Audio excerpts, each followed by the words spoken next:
Hi, my name is Alexander Kobus. I just survived my first year of law school, currently attending the University of Miami School of Law. If you're looking for a how-to guide on getting all A's, making law review, or landing a cushy summer job during your first year as a law student, this isn't the video for you. Instead, I'm making this video for incoming law students, colloquially known as 1Ls, who don't know what to expect from their first year, because the following advice seems more relatable coming from a current student, even if some of it is cliche.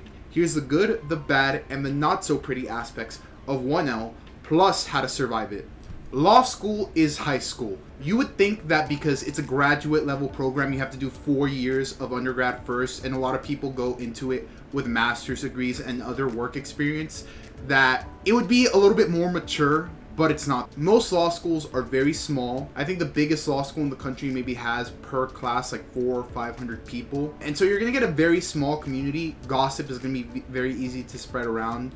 Other people talking about each other's grades, their relationships, just drama going around. That presents a challenge for people struggling, trying to survive, trying to get by. Positive aspect of it being a small community, similar to high school, is that you get an opportunity to make friends in a way that you just wouldn't in undergrad or master's degree. And I'm just saying that as somebody who did both undergrad and master's before going into law school.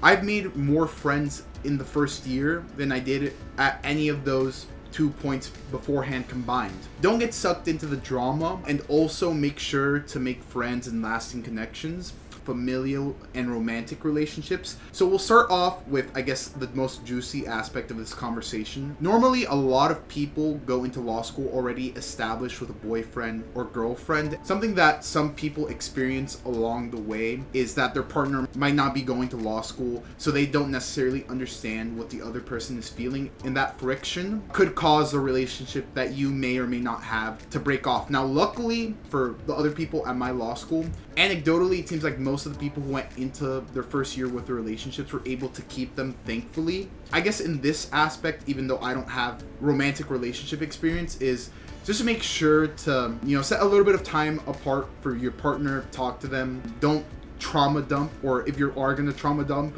keep it to a minimum. That should help your relationship stay intact.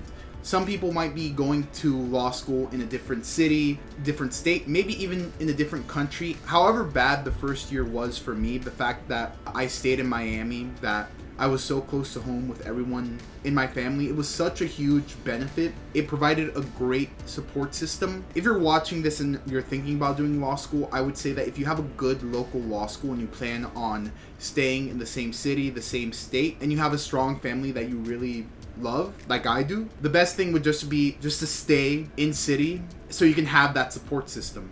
With the family, make sure that you have time for family. As things get closer to finals, you're probably going to be spending more time at the library than you are with the family.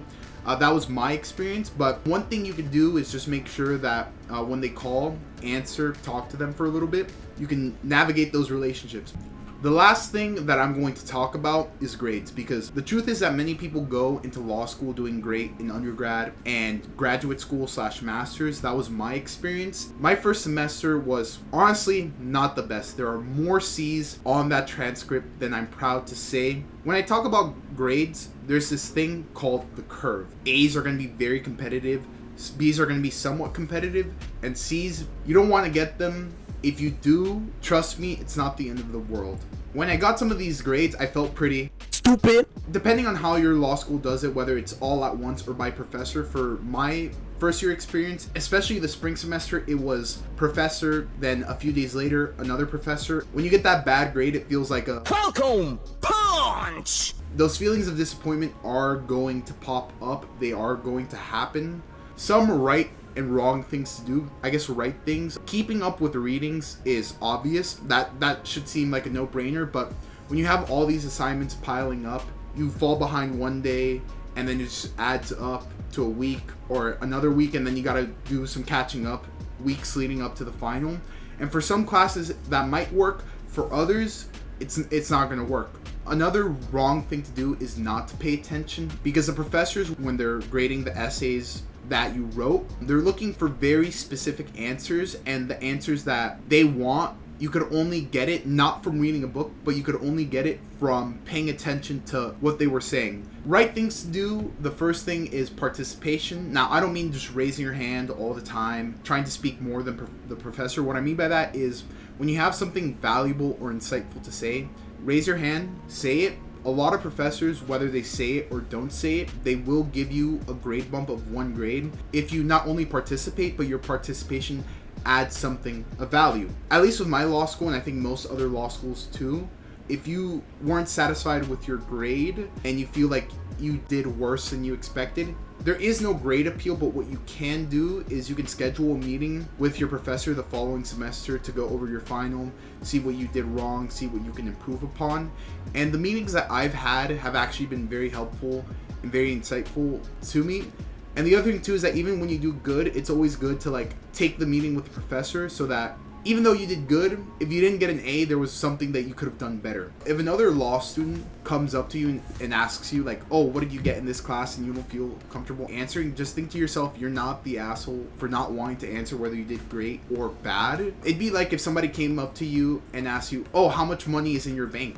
That's my information. Why are you asking me how much is in my bank? When you do get the grade drop, I think the best thing is just to focus on yourself. At the end of the year, if you don't get kicked out, if you keep your scholarship, that's what matters. Whether you're at the top of the class or you barely made it through graduation, you're gonna get the same diploma as everyone else in your class. What matters at the end is that you pass the bar, and if you pass the bar, you're able to practice, and from there, your ability to do the work later on is what's gonna determine your career as a lawyer, not where you went or what grade you got in a specific class. I hope this video was helpful. If it was, please like and subscribe, and have a great day.